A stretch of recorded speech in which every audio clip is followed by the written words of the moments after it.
The title of this book is Anatomy of the Prosperity Gospel. It is written by our beloved brother Abiodun Amilohund. We are now in chapter 15 of this book, with part 3, chapter 15. New aircraft, $27 million. 2008 used vintage aircraft, $15 million.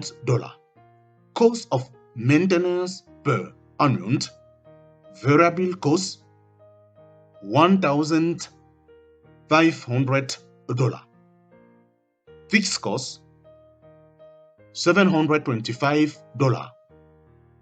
Book depreciation, $3,102. Total annual cost, including depreciation, $5,342,000. Really, it may not be morally wrong if someone acquires a private jet with his personal income, or if one receives it as a gift from people of honest means and has an honest private means for maintaining it.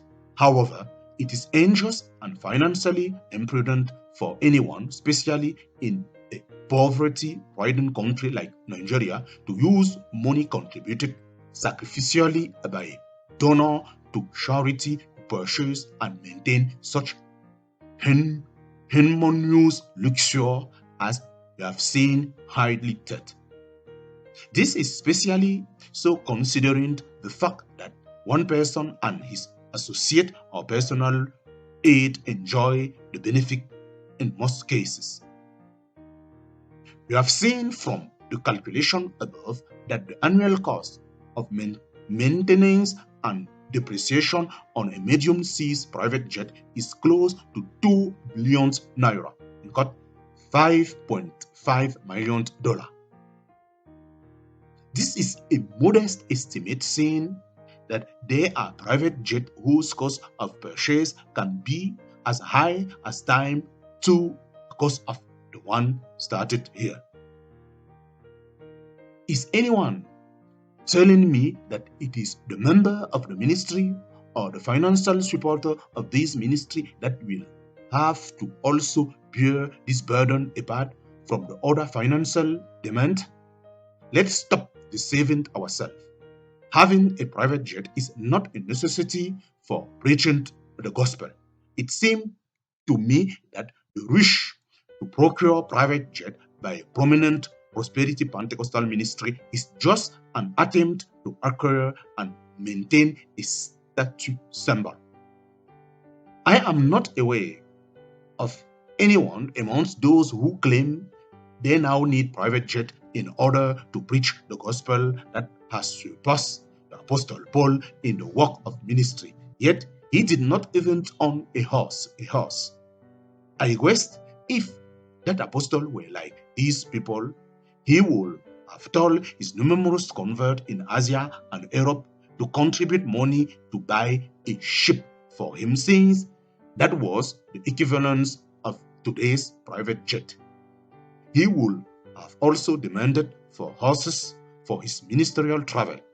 He did neither of these. He traveled either on foot or by commercial water travel.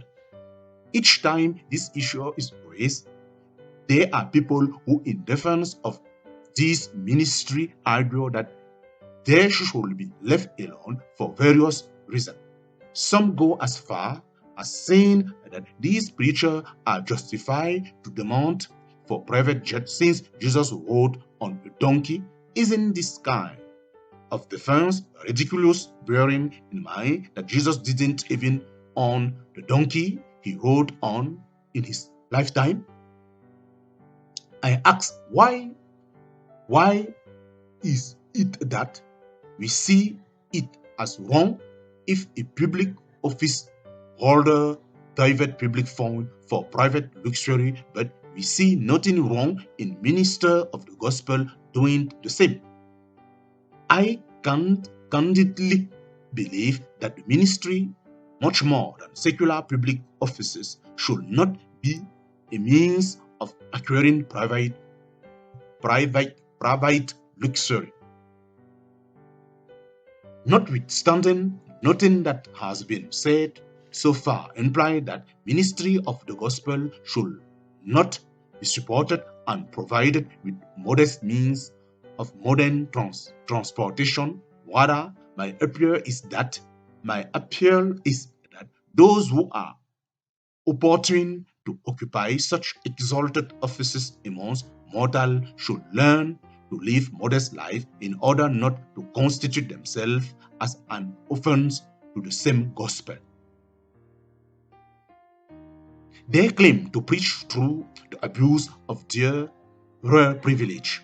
About 3 months before this writing, we hear the news of a popular American tele-evangelist who has used at least 3 private jets, seriously asking his supporters to contribute.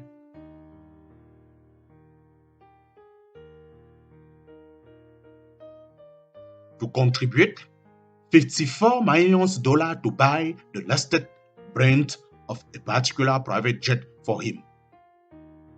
He was even bold enough to say that Jesus told him to ask for it.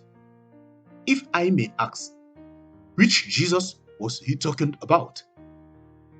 It is appealing the kind of entitlement mentality being exhibited by these people because people have not been willing to ask critical questions about this issue for a long time.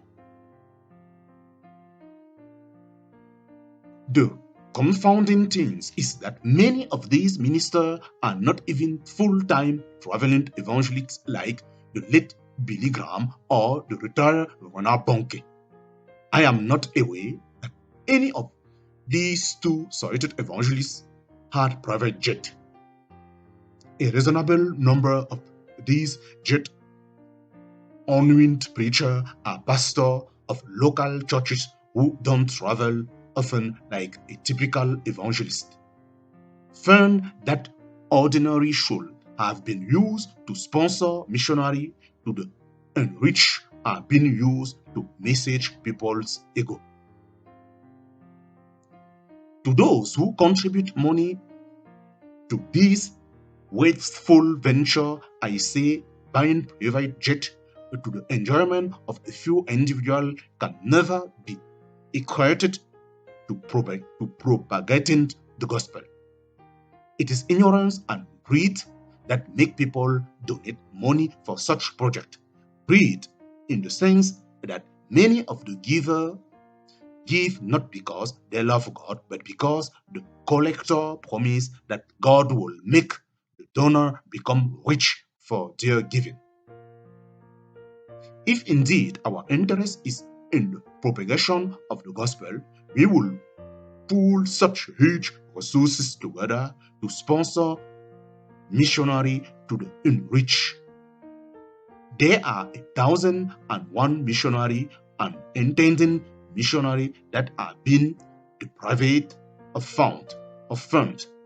Many of them will gladly take an insignificant fraction of the money we contribute to these entitled people to go to the mission field and work for the Lord. We are in the end of the part 3 of this book. I repeat, we are in the end of the part 3 of this book. We are now in part 4 of this book. Part 4 of this book, the title of part 4, What Jesus and the Apostle Said About Money. What Jesus and the Apostle said about money. Chapter 16, what Jesus said about money. No amount of earlier wealth can equate the value of a human soul. And he said to them, take care and be on your guard against all covetousness, for one's life does not consist in the abundance of his possession. In Luke chapter 12, verse 15. For what will it profit a man if he gain the whole world and forfeit his soul? Or what shall a man give in return to his soul. In Matthew chapter 16, verse 26. Jesus taught that we should be content with what we have and be careful of covetousness, because no amount of earthly possession can equate the value of the soul of man. The prosperity theology, however, teach the adherent to be covetous. It tells them that by mere monetary seed sowing and positive confession, the riches of this world will be transferred to them. It tell them to expect stupendous wealth when they have not offered any value in the marketplace in exchange for the expected wealth. Is this not covetousness? Little wonder several of the adherents who could not longer wait endlessly for the promised easy wealth have resorted to self-help by looting the treasury of their employer. We have here story of prosperity gospel adherent in Nigeria who embezzled money and were cuffed. Some of them confessed during interrogation that part of the money they stole were donated to their places of worship. Isn't this incredible? Use money to lay up treasure in heaven. Do not lay up for yourself treasure on earth, where moth and rust destroy and where thieves break in and steal, but lay up for yourself treasury in heaven, where neither moth nor rust destroy and where thieves do not break in and steal. For where your treasure is, there your heart will be also. In Matthew chapter 6, verse 19 to 20. Jesus strongly admonished his disciples not to lay their treasure upon the earth, because the earth and its content are subject to decay. Rather, he advised that we should lay up treasure in heaven, where there is no decay. Why is this important? It is because earthly accumulation for riches to no purpose distract the mind greatly from God. It contains for the space that is reserved for God in the heart of man because of the false sense of security it gave.